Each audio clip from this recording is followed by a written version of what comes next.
नमो ज्ञानेश्वरा नमो ज्ञानेश्वरा निवृत्ती उदारा सोपानदेवा मुक्ताबाई नमो त्रिभुवन पावनी आद्यत्रय जननी देवांची जयांचे केलिया स्मरण होय सकळ विद्यांचे अधिकरण तेचे वंदो श्री चरण श्री गुरूंचे ते नमस्कारोनी आता दैवी हेषा गुणमयी मम माया दुरत्यया मामेवयि प्रपद्यन्ते मायामेतां तरन्ति ते मनवुनगा पुंडसुता जैसी सकामान झिनवेची वनिता तेवी मायामय हे सरिता न तरवे जीवा। कैवल्य साम्राज्य चक्रवर्ती विश्वमाऊली ज्ञानोबाराय सकल ब्रह्मनिष्ठ गुरुजनांच्या परमकृपेने श्री भगवती ज्ञानेश्वरीच्या 7व्या अध्यायाच्या 14व्या श्लोकाचा विचार आपण करत आहोत। सर्व प्रकारचे प्राणी मात्र भगवंताचे अंश असतानाही भगवत स्वरूपाला प्राप्त होत नाही किंवा भगवंताला आत्मत्वाने जाणत नाही। याचं काय कारण?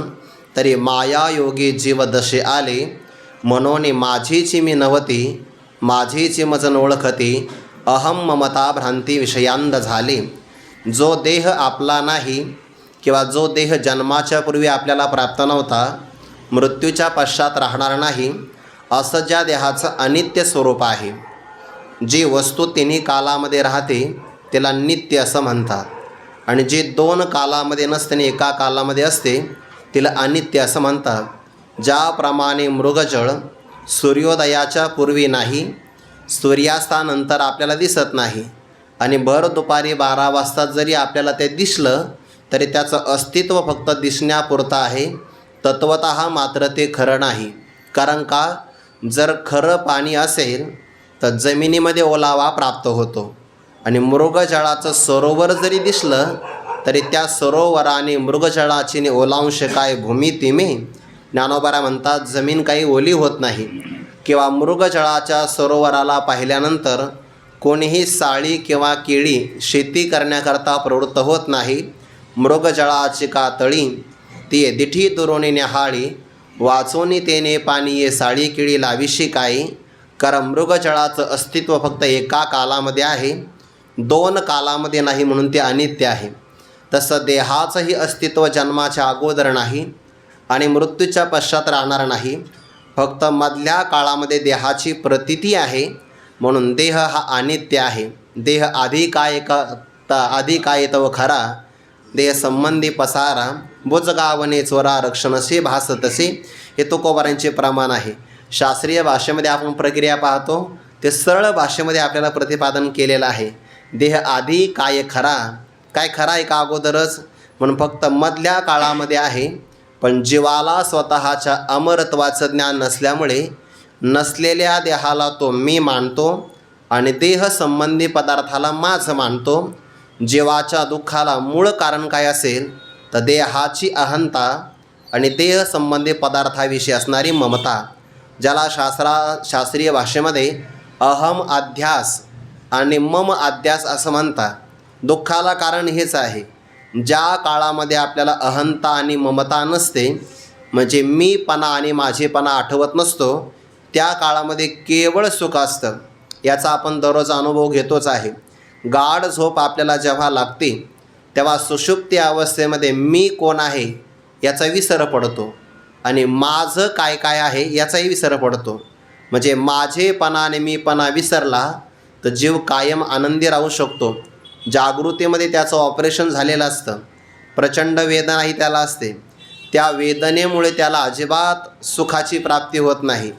पण जर त्या पुरुषाला रुग्णाला जर गाढ झोप लागली ना तर गाढ झोपेमध्ये त्याला देहाचा विसर पडतो। ऑपरेशन नाही का झालेलं आहे, टाके दिलेले आहे, शरीर कापलेलं आहे, रक्ताचंही प्रमाण कमी झालेलं आहे, वेदना नाही असं नाही, पण वेदना ज्या शरीराला होतात त्या शरीराचं ममत्व सुटलेलं आहे आणि ममत्वाला चिटकून बसणारी वृत्ती आपल्या अज्ञानामध्ये लीन झालेली आहे आणि त्याला सुषुप्ती अवस्था म्हणतात। म्हणजे सुषुप्ती अवस्थेमध्ये जीवाची वृत्ती केवळ अज्ञानामध्ये सुद्धा लीन झाली तरी त्याला देहाचा विसर पडतो। ज्याची वृत्ती आत्मस्वरूपाच्या ठिकाणी एक झालेली आहे त्या पुरुषाला देहाचं स्मरण होईल कसं? तै शरीर भाव नासती इंद्रिये विषयी विसरती जैसोहम भाव प्रतिती प्रगट होय. पण जीवाला स्वरूपाचं ज्ञान नसल्यामुळे तो नसलेल्या देहाला मी मानतो आणि देहसंबंधी पदार्थाला माझं मानतो.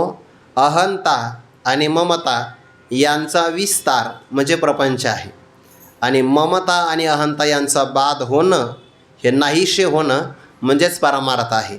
मी माझी ऐसे आठवण विसरले जयाचे अंतकरण पार्थ तो संन्याशी जाण निरंतर.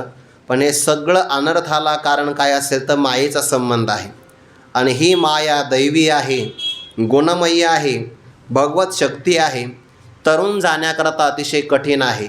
पण भगवान म्हणतात जे मला शरण येतात नाही, जे मलाच शरण येतात तेच या माया नदीतून तरुण जातात. भगवंताने अन्यांची व्यावृत्ती केली. अन्य देवदेवता, अन्य सगळ्या प्रकारचे साधनं बाजूला सारून जे फक्त एकाची निवड करतात तेच माया नदीतून तरुण जातात. ते निवड करत असताना एकाचीच करावी लागते. त्याच्यामध्ये चकार असतो. ते माम एव, एव म्हणजे चकार, मलाच शरण येतात की नाही. तर चकारामध्ये कशी व्यावृत्ती असते उदाहरण देतो, लक्षात येईल. समजा मी तुम्हाला म्हटलो आज खरंच म्हणणार आहे किंवा आज जेवायला या, आज खरंच तुम्हाला यावं लागेल जेवायला. हो, तर परत सांगणार आहे आज जेवायला या असं म्हटलं की हे माझं वाक्य सर्वांच्या करता लागू झालं, जेवायला या. पण जर त्या वाक्यामध्ये परिष्कार केला, मी म्हटलो तुम्हीच या, तर अन्याने समजून घ्यायची आपली व्यवस्था दुसरीकडे करायची. कारण चकाराने एकाची निश्चिती होते आणि अन्यांची व्यावृत्ती होऊन जाते. तसं भगवंताने माम एव, जे मलाच शरण येतात याचा अर्थ अन्य देवदेवतांची व्यावृत्ती केली आहे. अन्य कुणालाही शरण जाऊ नका, ते माया नदीतून तरुण जातात. मग ही माया नदी, हिचा उगम, वेग, हिच्यामध्ये असणारे भोरे, तळपणारे मासे, सगळ्या प्रकारचा विचार सूक्ष्म रूपाने ज्ञानोबांनी प्रतिपादन केला.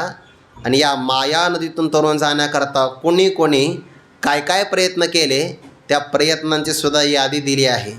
एरवी जर आपण एखाद्या नदीतून तरुण जायचं असेल, उपाय केला तर उपाय हा उपायच होत असतो. पण या नदीची अपूर्वता अशी आहे, इथं उपाय केला की तो उपाय न होता अपाय होतो. उदाहरण दिलं तर लक्षात येईल. अग्नी शांत करायचा आहे आणि एक मनुष्य मला मी अग्नीला शांत करण्याचा उपाय करतो म्हणे, काय माझ्या घरामध्ये पेट्रोलचा साठा आहे, तो साठा मी आणतो किंवा वाळलेलं इंधन आणतो. आता त्याने जर त्या उपायाने अग्नीला शांत करण्याचा प्रयत्न केला तर अग्नी शांत होईल का? भडकेल, जास्त प्रमाणामध्ये भडकेल. एथ एक नव लावो जो जो की जे तरुणो पावो तो तो अपाव होय ते ऐकम. काहीने स्वतःच्या बुद्धीवर विश्वास ठेवला, कोणाचा आश्रयच घेतला नाही. म्हणे आम्ही का सामान्य आहे का? आम्ही बुद्धिप्रामाण्यवादी आहे, त्याला बुद्धिवादी म्हणतात. श्री गुरु चैतन्य महाराज सांगत असतात बुद्धिवादी कोणाला म्हणायचं? ज्याला बुद्धी आहे की नाही याविषयी वाद करावा त्याला म्हणतात बुद्धिवादी. सोडून द्या, आपली बुद्धी काही एवढी समर्थ नसते. म्हणून बुद्धीने वेद, शास्त्र, प्रमाण, महापुरुषांच्या कृतीचं अनुकरण करायला पाहिजे. पण ज्यांना बुद्धीचा अभिमान असतो ते म्हणतात आम्ही कोणाचा आश्रय घेणार नाही. श्री गुरूंच्या चरणकमलाजवळ 12 वर्ष थांबायचं, त्यांची सेवा करायची, देवाची काया वाचा मनाने सेवा करायची, याची आम्हाला गरज नाही. स्वतःच्या बाहुबळाने आम्ही तरुण जाऊ. स्वयंबुद्धीच्या बाही त्यांनी उड्या मारल्या तर ज्ञानोबा म्हणतात त्या माया नदीत उड्या मारतानाच फक्त दिसले, परत ते सापडलेच नाही. रेगाले तयांची शुद्धीचे नाही. काहींना ज्ञानाचा अभिमान झाला, गर्वामध्ये गिळंकृत झाले.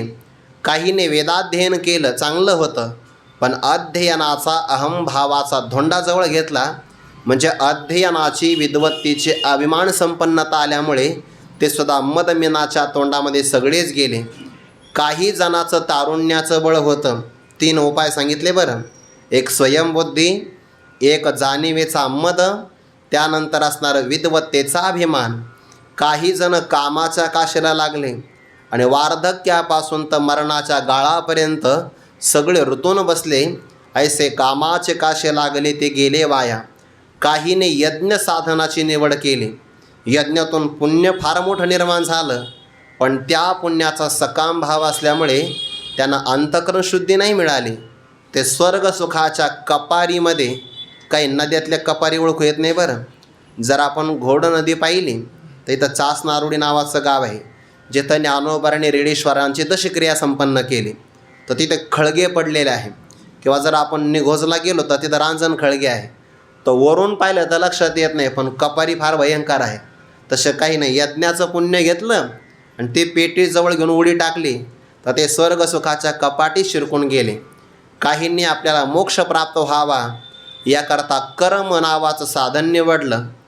त्यांची साध्यता चांगली होती, पण साधन ज्ञान नाही निवडलं किंवा भगवत भक्ती नाही निवडली. कर्म नावाचं साधन निवडलं. परिणाम विधी आणि निषेधाच्या डोहामध्ये सापडले. म्हणून एखादा साधक साधन चतुष्टय संपन्न जर असेल, श्रवण मनन निती ध्यासन तत्वम पदार्थ शोधनम हे अंतरंग साधन श्रीगुरूंच्या चरण कमलाजवळ बसून जर करत असेल तर त्याचा तरण्याचा उपाय आहे. पण एका साधनाने ते सुद्धा होणार नाही बरं. जेथ वैराग्याचे नाव न रे गे. एकटा वैराग्य काही कामाचं नाही आणि एकटा विवेकही काही कामाचा नाही. विवेक आणि वैराग्य दोन्हीचं साहचर्य असावं लागेल.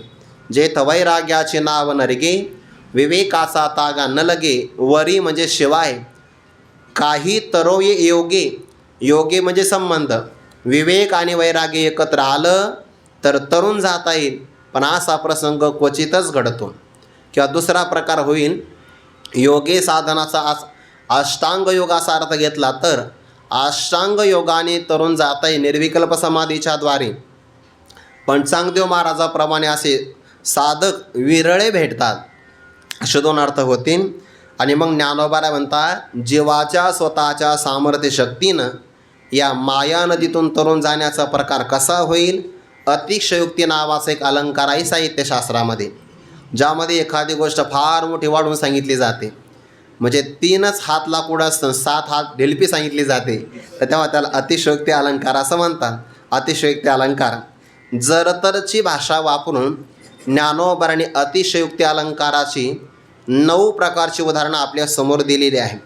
आणि या उदाहरणाप्रमाणे जर घटना घडल्या तर जीवाला कुणालाही शरण न जाता स्वतःच्या सामर्थ्य शक्तीने माया नदीतून तरुण जाता येईल. म्हणजे काय काय घडावं लागेल तर एखादा अपथ्य करणारा व्यक्ती जर त्याच्याकडून व्याधी ताब्यामध्ये येईल, किंवा साधूला दुष्ट लोकांची दुष्टबुद्धी कळेल, किंवा विषयासक्त पुरुषाला ऐश्वर प्राप्त झालं आणि सहज त्याच्याकडून त्याग घडेल, तर जीव माया नदीतून स्वतः तरुण जाईल. पण असं घडणं शक्य नाही. किंवा एकटाच चोर आहे आणि हजारो माणसाच्या तावडीमध्ये सापडला, त्या चोराला पाहून ती सभा घाबरली, असं घडत नाही. किंवा एखादा गळ आहे, त्या गळ्याने सगळा मासा गिळंकृत करून टाकला. किंवा एखादा भित्रा व्यक्ती आहे आणि धन काढण्यासाठी तो एखाद्या भुयारामध्ये गेला आणि त्या धनावर विवसी बसलेली आहे, म्हणजे हडळ बसली आहे. आणि त्या भित्र्या मनुष्याला पाहिल्यानंतर जर ती हडळ पळून गेली, भेडा उलटे विवसी जरी, असं घडत नाही. भित्रा म्हणजे रात्री भिंतीचा आधार घेऊन जो घराच्या बाहेर पडतो, इतका भित्रा आहे. तर तो भूताचे नाव ऐकलं तर काही माणसाच्या अंगावर काटा येतो. इतका भित्रा मनुष्य कधी विवसीच्या बरोबर प्रतिकार करेल.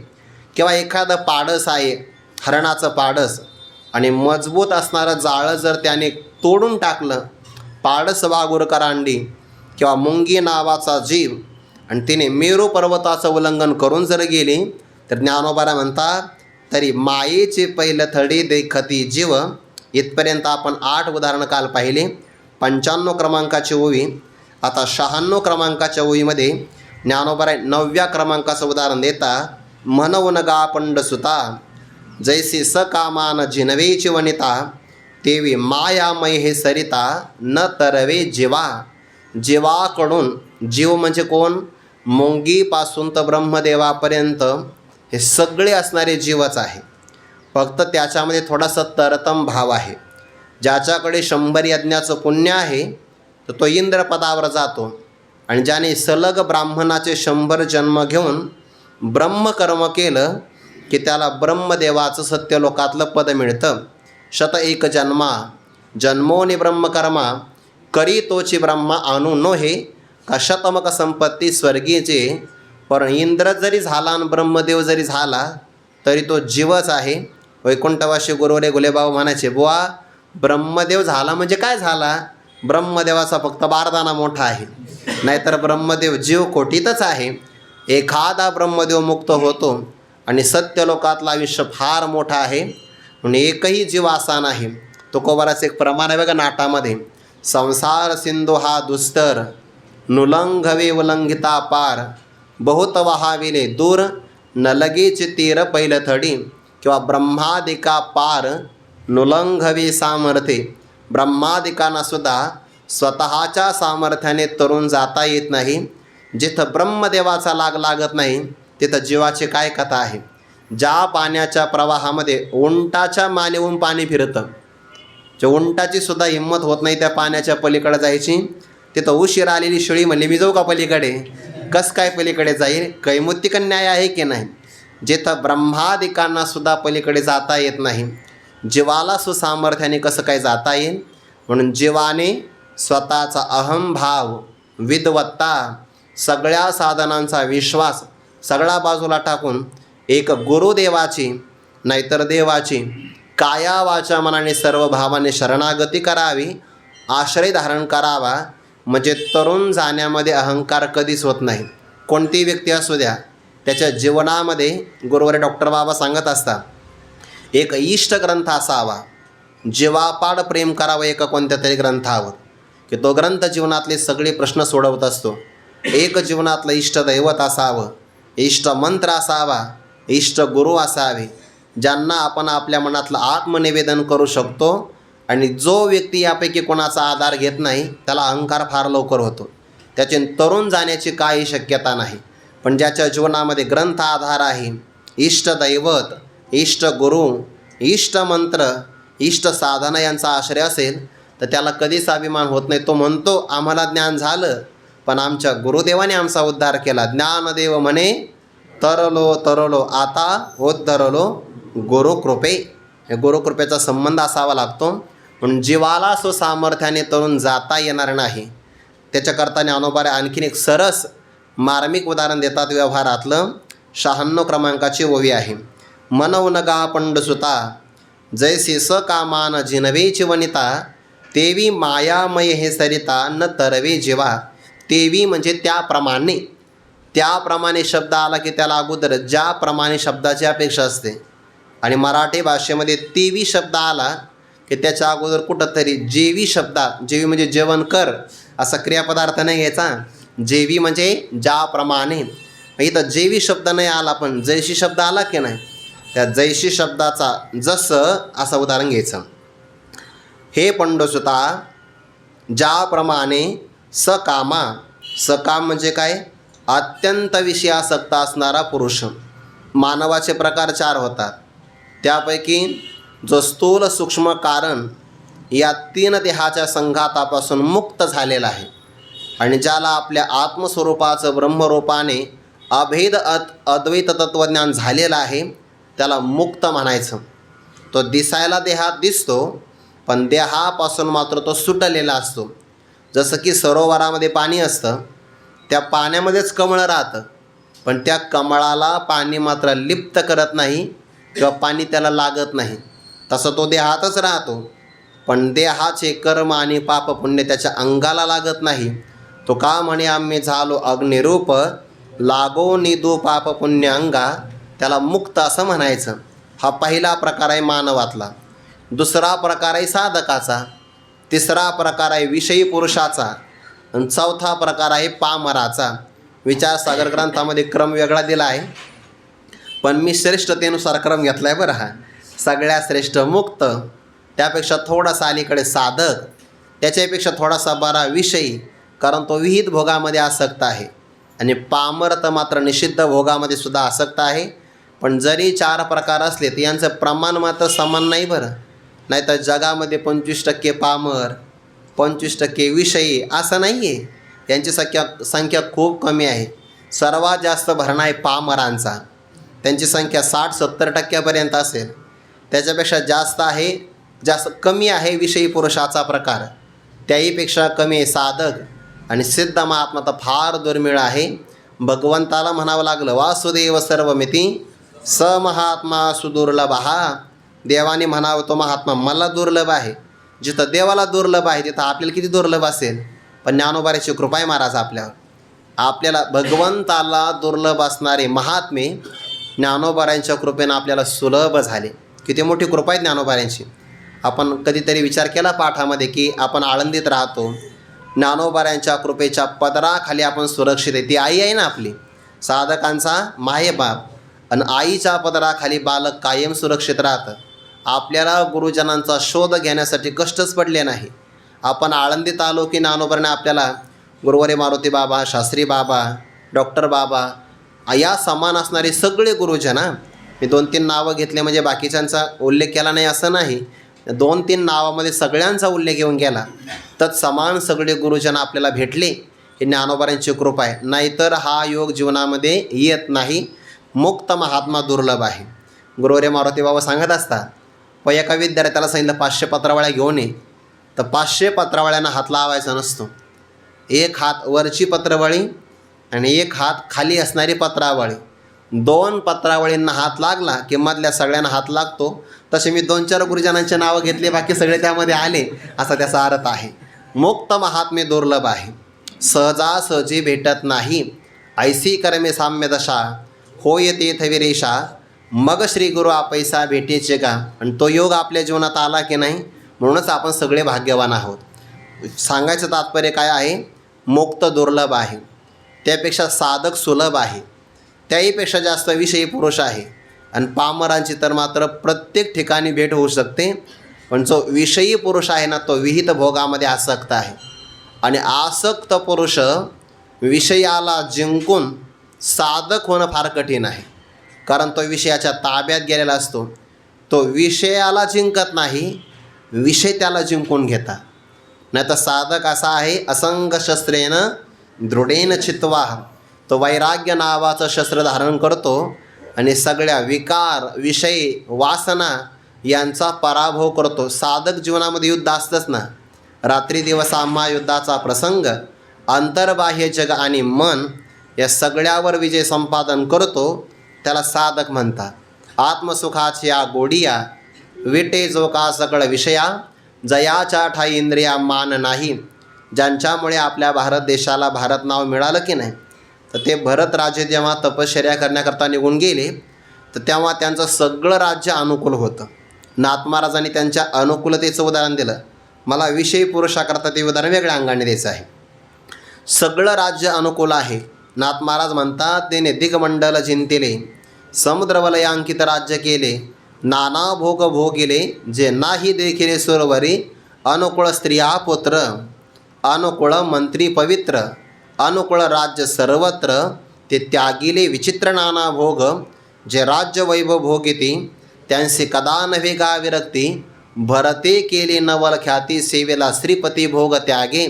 अनुकूळ आहे सगळं राज्य, अनुकूल कुटुंब आहे, अनुकूळ स्त्रिया पुत्र, अनुकूळ मंत्री पवित्र आणि अनुकूळ राज्य सर्वत्र. सगळे अनुकूल भोग आहे. पण एकही भोग भोगावासा वाटला नाही, हे साधकाचं लक्षण आहे. पण त्या व्यतिरिक्त जर एखादा विषयासक्त पुरुष अनुकूल भोगामध्ये सापडला, त्याला निघावंसं वाटत नाही, इंद्रियांचं पाटव्य निघून जातं. म्हणजे विषय शिणतात पण तो शिणत नाही. ज्ञानोबाने म्हटलं आहे, विषय शिनोनी यार आहे, पण शिने सावध नोहे, कोहिला हाती खाये कोडी जायसा. म्हणजे त्या बोटामधून पू वाहतं, रक्त वाहतं, पण त्याला शिन नाही वाटत. त्याच हाताने तो पदार्थ भक्षण करतो. विषयाचा त्रास मात्र कधी वाटत नाही. विषयासक्त पुरुषाचं पाटव्य इंद्रियातलं जातं, त्याचं आयुष्य संपतं, पण विषयाची वासना मात्र जात नाही. गुरुवारी मारुती बाबा एक उदाहरण सांगत असतात. एक वयोवृद्ध व्यक्ती आहे, अंथरुणावर पडलेली आहे. 3-4 वेळा नातू येतो जवळ. नातवाला विचार, तुझं नाव काय? माझं नाव चंद्रशेखर. बरं. दुपारी आला तर पुन्हा तेच नाव. म्हणजे एकाच नातवाचं त्रिकाल संध्या करून नामस्मरण झालं तरी आठवत नाही. वयोवृद्ध व्यक्ती आहे, पण विषयाची आवड किती आहे. घरामध्ये पाहुणे आले आणि पाहुण्यासाठी चहा ठेवला आणि कप बशांचा नुसता आवाज झाला की तो म्हातारा मनुष्य अशी हालचाल करतो. गुरुवारी मारुती बाबा सांगतात, तोफ डागली तरी आवाज येत नाही त्याला. आणि चहाचा आवाज आला की हालचाल करतो. आणि विचारलं चहा घेणार, उठूनच बसतो. स्वभाव सांगतात की नाही. म्हणजे इंद्रियाचं आयुष्य निघून जातं, पण विषय वासना मात्र जात नाही. म्हणजे भोगान जीर्णा वयमेव जीर्णा, भोग जीर्ण शीर्ण होत नाही, मनुष्य जीर्ण होऊन जातो आणि सकाम पुरुष प्रत्येक विषयामध्ये आसक्त होऊन राहतो. भोगान भुक्ता वयमेव भुक्ता, तपो न तप्ता वयमेव तप्ता, कालो न याता वयमेव याता, तृष्णान जीर्णा वयमेव जीर्णा. काय भोग भोगले पण भोग संपले नाही, भोगणारे संपले. तप करत असताना तपस्वी माणसं सुकून गेले.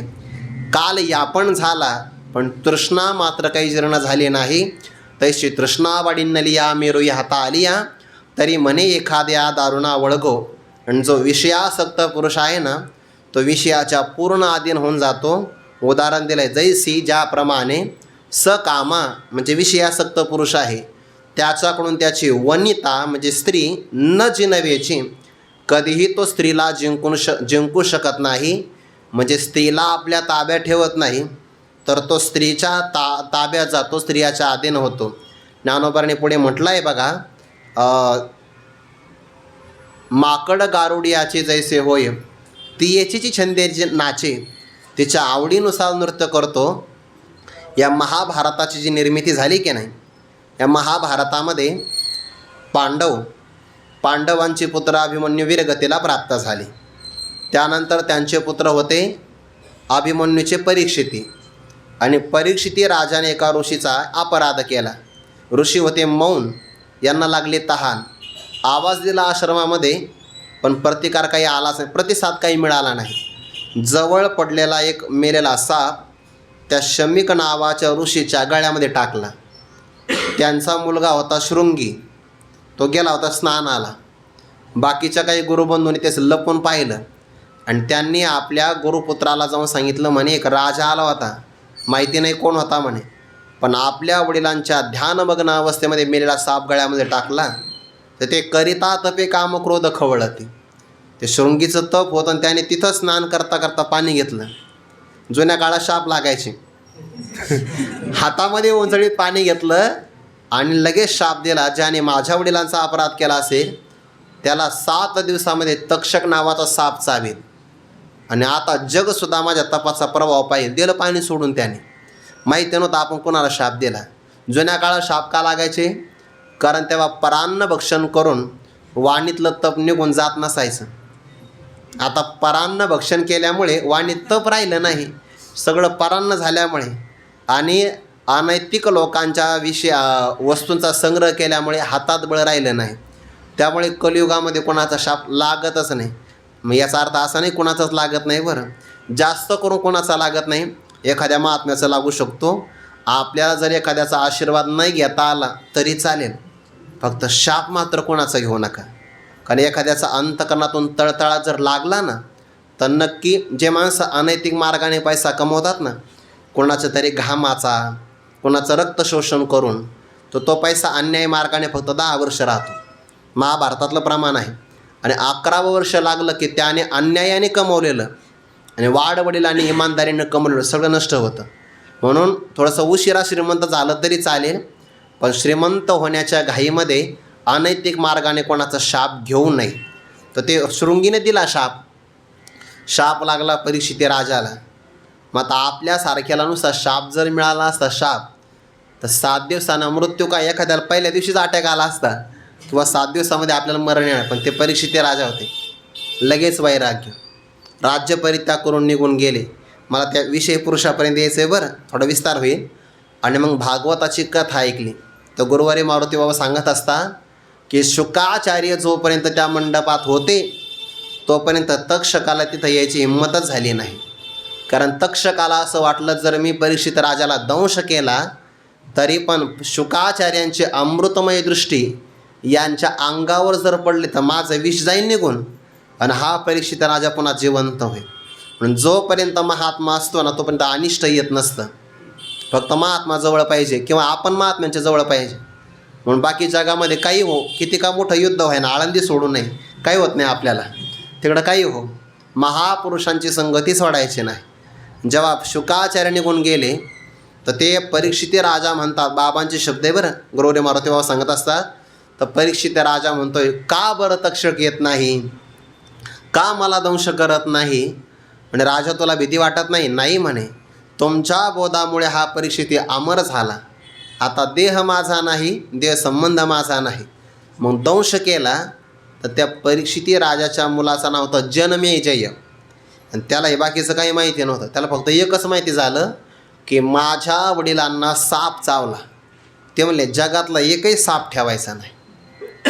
आणि मग सर्पसत्र नावाचा यज्ञ सुरू केला. महाभारतात कथा आली, गोड कथा एकदम. ते एक ऋषी, काश्यप नावाचा ऋषी निघाला होता बरं परीक्षिताला वाचवायला. आणि तेवढ्यात तक्षक पण निघाला. तक्षकाने त्या काश्यपाला विचारलं, म्हणे तू कुठं चालला. म्हणे मी परीक्षित राजाकडं चाललो. म्हणे का. म्हणे कोणीतरी तक्षक चावणार आहे. सांगतो तक्षकाला, म्हणे कोणीतरी तक्षक चावणार आहे. आणि तक्षक चावला की माझी एवढी विद्या आहे की मी पुन्हा राजाला जिवंत करेन. म्हणे असं. तक्षक म्हणाला, तो तक्षक मीच आहे, बघू तुझी विद्या. आणि एक फार जुन्या काळाचा प्राचीन वटवृक्ष होता. त्या तक्षकाने बुडाला दंश केल्याबरोबर तो सगळ्या वृक्षाचे राख झाले. काय विष असेल, नुसता दंश केला होता, वेळ नाही लागला, सगळ्या वटवृक्षाचे राख झाले. ते काश्यप म्हणला, मग आता माझी विद्या पहा. त्याने मंत्र म्हणला, जशा तसा पुन्हा वटवृक्ष उभा केला, जशाच तसा. मग ते जनमेजयाने विचारलं, हे तुम्हाला कसं काय कळालं की काश्यप आला होता आणि तक्षकही आला होता. त्यांची भेट झाली आणि त्या तक्षकाने त्याला काही धन दिलं. आणि त्या कश्यपाला म्हणले, तू जा आपल्या गावी, अधिक मास संपत आली तर काही थांबून जा म्हणे घरी. तर कशा थांबतो आता. ते जन्मेजय म्हणे त्या तक्षकाचं काय जात होतं म्हणे, जर तो माझ्या वडिलांना चावला असता तर ऋषीचा शाप खरा झाला असता, तक्षकाचे काम झालं असतं. आणि काश्यपाने जर माझ्या वडिलांना जिवंत केलं असतं तर या तक्षकाचं काय गेलं असतं म्हणे. पण हे काश्यपाचा आणि तक्षकाचा संवाद झाले, तुम्हाला कसं काय कळालं. मंत्र्यांना विचारलं. मंत्री म्हटले, त्या वटवृक्षावर एक माणूस बसला होता जाऊन, आणि त्याने यांचा संवाद ऐकला. तक्षक चावल्याबरोबर त्या माणसाची पण राग झाली होती. पण काश्यपाने मंत्र उच्चार केला तर वटवृक्षासहित मनुष्य जिवंत झाला. आणि त्याने ते लपून ऐकलं आणि ते आम्हाला सांगितलं की काश्यप आला होता. जन्मेजयाला राग आला. त्याने आता यज्ञ करायचा. म्हणे गावात ब्राह्मणाचा शाप लागला, शृंगी ऋषीचा. आपल्या नगरात ब्राह्मणच ठेवायचे, काढून दिले. व्यास आले, म्हणे राजा ही चुकीची बुद्धी तुझी, पण भविष्यातलं तुला मी भविष्य सांगतो म्हणे की असं असं होणार आहे म्हणे. दक्षिण दिशेला जाऊ नको, पण तो जाशील. गेला तर शिकार करू नको, करशील. शिकार केली तर शिकार कापू नको, फाडू नको, फाडशील. फाडली शिकार, त्यातली पेटी काढू नको, पेटी काढशील. पेटी काढली तर उघडू नको, उघडली तर त्यामध्ये एक स्त्री निघेल, तिच्याशी लग्न करू नको. आणि म्हणे लग्न केलं तर तिला नगरात आणू नको, पण तू आणशील. आणण्यापर्यंत हरकत नाही, पण आणलं तर तिच्या मनाप्रमाणे वागू नको, पण तू तिच्या मनाप्रमाणे वागशील. जैसे सका मान जिनवेची वनिता. आणि ते सगळं झालं जन्मेजयाच्या जीवनामध्ये. त्याने पांडवाची निंदा केली, यज्ञ सुरू केला, तर सगळे ब्राह्मण झोपले. झोपल्यानंतर त्याची पत्नी म्हणे, अहो हे आणले होते आपण कार्यक्रमाला आणि हे तर झोपा काढतात म्हणे इथं. आपण यांना आणलं, सकाळचा काकडा करा, पारायण करा, गाथा भजन करा, हे कुशाल पंक्तीला येतात आणि झोपून. उदाहरण एक अंगाने घ्या, सगळ्या अंगाने काही घेऊ नका. यांना जागं तर केलं पाहिजे म्हणे. आणि मग जे कलश होता त्या ठिकाणी, त्या कलशातलं पाणी त्यांनी प्रोक्षण केलं, तर ते मंत्र सामर्थ्यामुळे त्याचे झाले शस्त्र. आणि जे 18 यज्ञ करणारे जे होते ते मरण पावले, झाला दोष. आणि मग लागला रडायला. व्यासाचं आवाहन केलं. व्यास म्हणले होते की तू हिच्या मनाप्रमाणे वागू नको, सका मान जिनवेची वनिता. पण तो वागला. म्हणे आता काय करू, माझा उद्धार करा. म्हणे आता काही नाही, महाभारत ऐकायचं आणि 18 हात काळं वस्त्र घ्यायचं. एक एक पर्व झालं की एक एक हात काळं वस्त्र पांढरं होईल आणि 18पैकी एक एक ब्राह्मण उठून जाईल. म्हणून जन्मेजयाचे अवलिळा दोष हरले, पुण्यासी प्रताप आगळा. म्हणून जन्मेजयाचे अवलिळा दोष हरले. त्या जन्मेजयाकडून ही जी घटना घडली त्याचं कारण सकामान जिनवेचे वनिता, कारण तो आपल्या पत्नीच्या अधीन असल्यामुळे. भावार्थ रामायणातलं उदाहरण आहे. प्रभू रामचंद्रांना वनवास का मिळाला, त्याचं कारणच आहे ना. कैकेयी नावाची राणी आहे दशरथ राजाची, आणि तिच्या मनाप्रमाणेच वागले की नाही, मनाप्रमाणेच. सुंदरच होती दिसायला कैकेयी राणी, एकदा देवासुराच्या संग्रामामध्ये सहाय्य करायला निघून गेले. आणि ते राणी म्हणाली मला यायचं, चल म्हणे. दशरथ राजाच्या रथाचा एक प्रसंग असा आला की रथाचं चाक निखळून जाणार. त्याने स्वतःचा हात त्या आकामध्ये टाकला आणि ते मजबूत हात असल्यामुळे रथाचं चाक स्थिर राहिलं. युद्ध झालं पूर्ण. दशरथ राजा प्रसन्न झाले, सांगितलं की मी एवढा प्रसन्न आहे, मी तुला आता 2 वरदान देणार आहे. ते कोणी किती वरदान मागावे याच्यामध्ये शास्त्र ठरलं आहे बरं. कोणी किती वरदान मागावे महाभारतामध्ये ते आलेलं आहे. कारण द्रौपदीला जेव्हा धृतराष्ट्र म्हणले तू किती वरदान मागायचे वरदान माग, तिने मी वरदान मागू शकत नाही. वरदान कोणी किती किती मागावयाचं शास्त्र ठरलं आहे. एकच वरदान शूद्राने मागावं, स्त्रियांनी किती मागावे आणि एकाच असणाऱ्या व्यक्तीला कितीही वरदान मागता येऊ शकतात असा नियम आहे. तिने राजाने सांगितलं मी तुला 2 वरदान देतो. त्याने आता गरज नाही, जेव्हा वेळ आली तेव्हा मी वरदान मागून घेणार आहे, काही हरकत नाही. मग आता प्रभू रामचंद्रांचा राज्याभिषेक होणार. देव गेले ब्रह्मदेवाकडे, म्हणे प्रभू रामचंद्रांचा अवतार झाला हे खरं आहे म्हणे, पण जर ते राज्याभिषेकावर आरूढ झाले तर आम्हाला रावणाच्या शाळेतून कोण सोडवेल, म्हणजे बंदी शाळेतून. शाळा म्हणजे ही शाळा नाही, रावणाच्या बंदी शाळेतून आम्हाला कोण सोडवेल. म्हणे प्रभू वनात आले पाहिजे, काही का होईना पण राज्याभिषेक टाळला पाहिजे. तेव्हापासून योग्य माणसाच्या राज्याभिषेकासाठी लय लोक षडयंत्र करतात. हे तेव्हापासून आहे. देवाने केलं होतं षडयंत्र, देवासाठीच. प्रभू रामचंद्र राज्यावर येऊ नये याची सुरुवात कोणी केली होती? स्वर्गातल्या देवाने. पण त्याने प्रभूचं राज्य असं आहे जिथं अनिष्ट गोष्टीला प्रवेश नाही. मग विकल्प तर घालावा लागेल की नाही. मग विकल्पाला पाठवलं तो त्याला अयोध्येच्या सीमेतून प्रवेशच मिळाला नाही. खरं राज्य सुरक्षा एवढी चांगली असावी की कोणाला घुसखोरी करता कामा नये, इतके चांगली कडेकोट सुरक्षा असावी. विकल्पाला काही येता येईना. पण त्या राज्याभिषेकासाठी काही कंधार म्हणतात, त्या कंधार प्रांतातून, गांधारी आहे नाही, गांधार नाही, काही नावाचा देश, तिथे मंथरा आली दाशी, दुसऱ्या राज्यातून आली होती. आणि नेमका विकल्प बसला होता हिवराच्या झाडाखाली. म्हणून हिवराची दाट सावली सज्जनी दैसी वाळेली. म्हणून हिवराची किती दाट सावली असेल तर माणसं त्याखाली विश्रांती करत नाही. मनात विकल्प येण्याची शक्यता आहे, कारण त्यावर विकल्प बसला होता. आणि मग त्या झाडाखालून तो विकल्प त्या मंथरेच्या अंतःकरणामध्ये गेला. मंथरा आली अयोध्येमध्ये. सर्वात जास्त आनंद कोणाला झाला होता? कैकेयीला. सर्वात जास्त.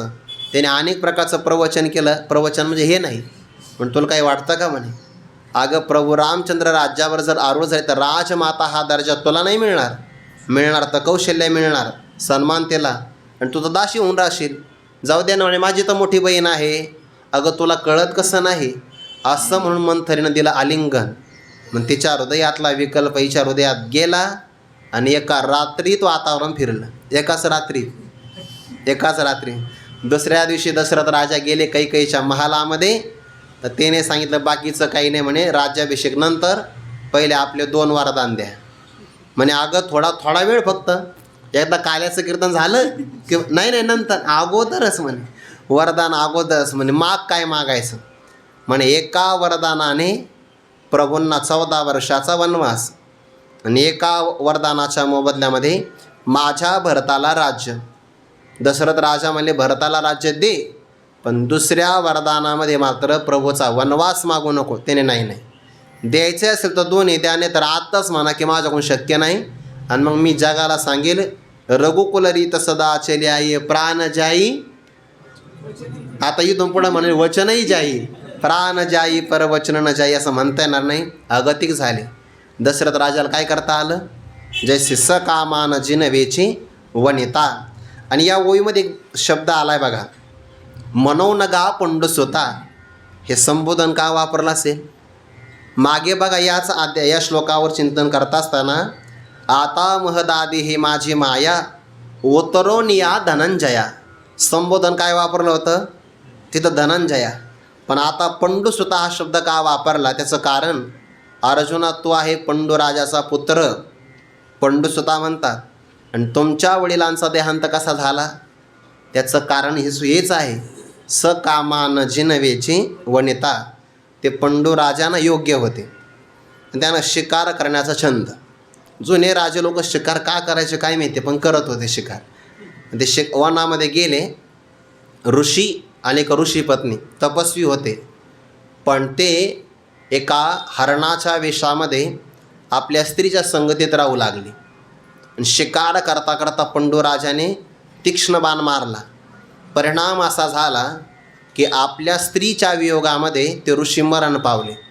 ते होते मृगाच्या वेशामध्ये, पण बाण लागला की ते ऋषीच्या रूपात प्रगट झाले आणि त्यांनी पंडूराजाला शाप दिला, जसा म्हणे मी स्त्रीच्या सान्निध्यामध्ये राहत असताना आज माझ्या स्त्रीचा वियोग माझ्या जवळ होतो आहे, तसा मी तुला शाप देतो, भविष्यामध्ये कधी तू जर स्त्रीचा स्पर्श केला तर तुला लगेचच्या लगेच मरण येईल.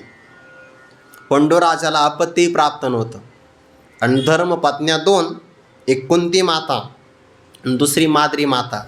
आता आपत्ती प्राप्त नाही, करावं काय? वनवासामध्ये राहू लागले, वानप्रस्थ जीवन जगू लागले. आणि एके दिवशीचा प्रसंग आहे. त्या माद्री मातेला पाहिलं आणि त्यांनी स्पर्श करायचा प्रयत्न केला. परिणाम सकाम भाव निर्माण झाल्यामुळे पंडूराजाला तिथेच आपला देह त्याग करावा लागला. मनोनगा पंडुसुता. जसं पंडूराजाचा अपघात झाला किंवा मृत्यू झाला त्याला कारण अंतःकरणामध्ये सकाम भाव निर्माण झाला. जैसे सकामान जिनवेची वनिता, सकाम पुरुषाकडून ज्याप्रमाणे स्त्री जिंकली जात नाही, तेवे मायामय हे सरिता न तरवे जीवा. जीवाकडून हे मायामय असणारे सरिता किंवा नदी तरुण जाणं शक्य नाही, इतके कठीण आहे. 9 प्रकारचे दृष्टांत आपल्या समोर दिले ज्ञानोबा यांनी. मग आता एवढं जर कठीण आहे तर तरुण जाणं शक्यच नाही का? पण या सगळ्यांचा भाव एकीकडे सांगितल्यानंतर ज्ञानोबा आता पुढे सर्वांची व्यावृत्ती करतात. आता उत्तरार्धातल्या श्लोकाला प्रारंभ होतो. एत एकच लीला तरले, जे सर्व भावे मज भजले, तया ऐलीच थडी सरळे माया जळ. जळ म्हटले बरं, काही ठिकाणी पाठ आहे का माया जाळ, तर माया जाळ असा पाठ नाही घेता येणार, कारण रूपकच चालू आहे नदीचं आणि नदीमध्ये जळ असतं, जाळं पारदी टाकतात, त्याच्यामुळे माया जळ हा पाठ चांगला आहे. कधी कधी बऱ्याच वय म्हणताना आपण जे पाठांतर करतो ते बऱ्याचदा ऐकून पाठांतर असतं. पाठांतर कधी पण ग्रंथातून केलं पाहिजे. आणि मोबाईलमध्ये तर अभंग पाहूच नाही, त्याचा अगोदरचा अभ्यास आहे त्यालाच प्रमाणं कळतात, नाहीतर मोबाईलमध्ये मुद्रण दोष फार राहतात. आता ज्याला ॲप चालवता येतं त्याला मुद्रण दोष काढता येत नाही, आणि ज्याला मुद्रण दोष समजतात त्याला ॲप निर्माण करता येत नाही. दोन्ही कोण अडचण आहे. म्हणे हे विवेक आणि वैराग्य एकत्र आले पाहिजे, म्हणून बऱ्याचदा त्याच्यामध्ये परिष्कार खूप करावा लागतो. इथे ग्रंथ छापताना सुद्धा बऱ्याचदा ते तपासावं लागतं. तसं माया जाळ असं काही जण म्हणतात, पण मायाजाळ शब्द नाही. दुसरीकडे मायाजाळ चालेल, पण प्रस्तुत जे रूपक आहे ना ते नदीचं आहे, आणि नदीचं रूपक असल्यामुळे मायाजळ असाच पाठ चांगला आहे. एथ म्हणजे या माया नदी तोरून ली एकची लीला तरले. देवाने शब्द वापरला माम एव, शरण मलाच आलं पाहिजे. ज्ञानोबा म्हणतात शरण जाणाराच फक्त तरू शकतो. इथं एकची, यातून काय घ्यायचं, काही एक नाही एकच, जो अन्य साधनांची व्यावृत्ती करतो. लीला तरले, लीला म्हणजे लीलेनं सहज तरुण गेले. पण कोण होते ते? जे सर्व भावे मज भजले, जे काया वाचा मन असा एक अर्थ घेता येईल बरं. पहिला अर्थ असा आहे की देवाची सर्व भावाने भजले. भजले म्हणजे भजसेवायाम, ज्यांनी देवाची सेवा केली किंवा भजन केलं. भजनामध्ये सेवा प्रधान आहे, आणि सेवा 3 प्रकारची. पहिला अर्थ असा घेऊ आपण, सर्व भावे मज भजले म्हणजे जे काया वाचा आणि मन या 3 रूपाने ज्यांनी देवाची सेवा केली. आणि दुसरा भाव घेत असताना ज्यांनी कर्म ही देवालाच अर्पण केलं, म्हणजे क्रिया देवाला अर्पण केल्या. ज्यांनी आपल्या जीवनातले सगळे पदार्थसुद्धा उपचार देवालाच अर्पण केले. ज्यांनी आपल्या मानसिक भावना देवालाच अर्पण केल्या, आणि ज्यांनी अहमभावसुद्धा देवाला अर्पण केला. दोन्ही चिंतन आपल्याला करता येईल. पहिला आहे कायिक वाचिक मानसिक भाव.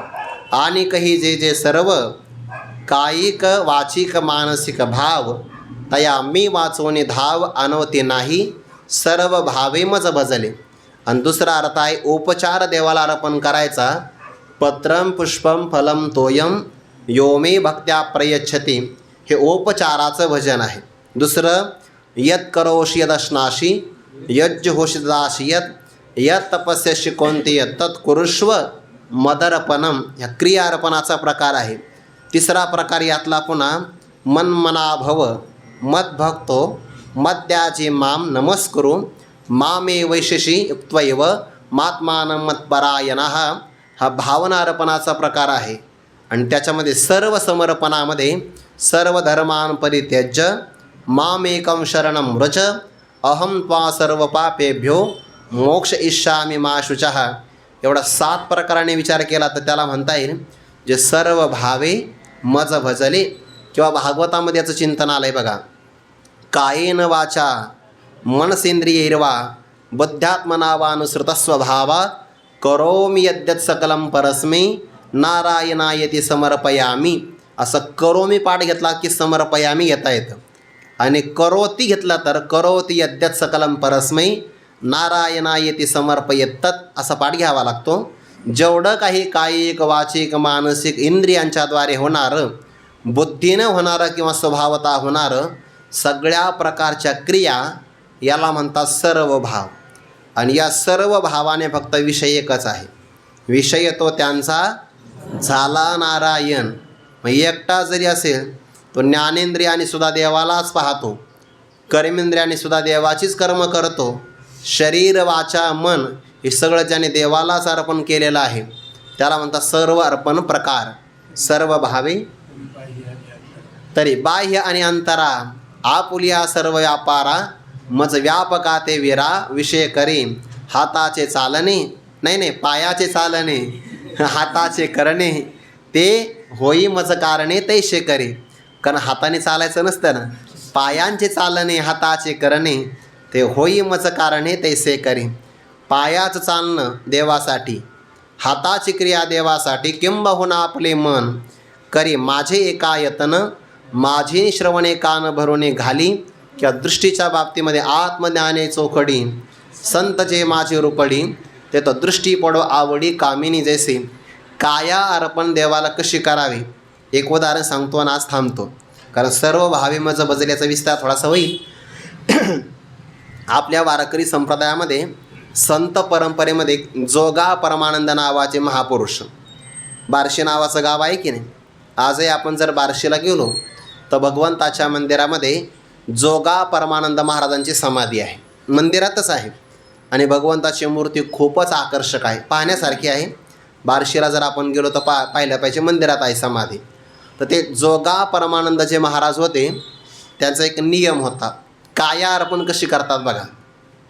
दररोज भगवद्गीतेचं पारायण करायचे. आणि पारायण करत असताना एक श्लोक झाला की एक साष्टांग नमस्कार करायचे. आणि असं नमस्कार करून देवाच्या मंदिरात जायचे. आणि दररोज किती नमस्कार? 700 नमस्कार दररोज हा त्यांचा नियम होता. एके दिवशी काय झालं, त्यांची ती सेवा पाहिली. आणि बरं विचार काही नाही करायचा, नमस्कार घालायचा म्हणजे कोरडी जागा पाहिजे असं काही नाही. चिखल असला तरी नमस्कार, उंच सखल भाग असला तरी नमस्कारात खंड नाही. त्यांची ती भक्ती एका भाविकाने पाहिली.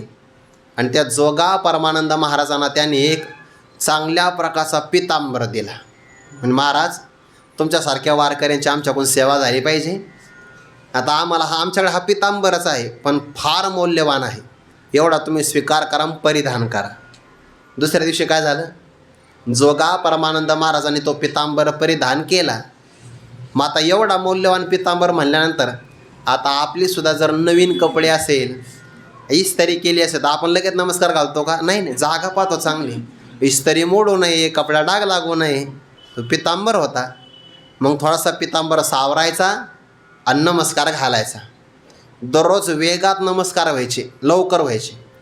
आणि ज्या दिवशी पितांबर परिधान केला तर सकाळी 7ला नमस्कार सुरू केले तर दुपारचे 12 वाजले तरी नमस्कार संपेना ना. ते म्हणजे आपल्याला एवढा कसं काय उशीर लागला आज, दररोज लवकर व्हायचे. आणि लक्षात आलं पितांबरामुळे ही अडचण आली. काय अर्पण बरं, पितांबर शरीरावर आहे आणि शरीराचं ममत्व निर्माण झालं. मग शिक्षा दिली पाहिजे शरीराला. काय एका शरीराकडून शेतकरी चालला होता एक, त्याला म्हणे तुझे बैल मला दे. ते मी कसे काय देणार? म्हणे पितांबर आहे माझ्या अंगावर, तुला मौल्यवान पितांबर मी देतो. दिला पितांबर. आणि म्हणे एक काम करा, आता या बैलाला मोकळं सोडायचं आणि त्यांचं जे काही दोर आहे त्या दोराला माझं शरीर बांधायचं आणि फटके मारायचे म्हणे, बैल उधळले पाहिजे. शेतकरी दुष्ट होता, त्याला काय माहिती काय यांचा अधिकार आहे काय नाही. त्याला घेतले पैसे आणि ते बैलाचं दाव त्यांच्या अंगाला बांधलं आणि दोन्ही उन्मत्त बैल चापकाचे फटके मारले, आसूड बैल उधळले. परिणाम सगळं अंग घासून गेलं, सगळं अंग. म्हणजे ज्या शरीराने हा देवाच्या सेवेमध्ये अंतराय केला ते शरीर आता देवालाच अर्पण करायचं. सगळ्या अंगावरची त्वचा निघून गेली. ते बैल का सामान्य का? देवाला प्रगट व्हावं लागलं. देवाने महाराज करता काय म्हणे असं शरीराला त्रास देता? म्हणे या शरीरामुळेच ममत्व निर्माण झालं. शरीर तुलाच अर्पण करायचं असं ठेवायचं नाही. भगवंताने ते बैल सोडून दिले. त्यांच्या सगळ्या शरीरावर पुन्हा दिव्य कांतीचा हात फिरवला. नवीन कांती प्राप्त झाली. सांगितलं आता इथून पुढं काही शरीराला असा त्रास देत जाऊ नका. काही शरीराला अर्पण करायचा प्रकार आहे, जपायचं नाही शरीराला. सर्व भावे मज भजले. आणखीन काही चिंतन आहे. वाचा अर्पण कशी करायची, मन अर्पण किंवा क्रिया, त्याच्यानंतर उपचार, त्याच्यानंतर भावना आणि सर्वात शेवटी अहंकार अर्पणाचा प्रकार. हे सर्व प्रकारचं भावभजन कसं याचं चिंतन आपण उद्या करू. पुंडलिक वरदारी विठ्ठल श्री ज्ञानदेव तुकाराम.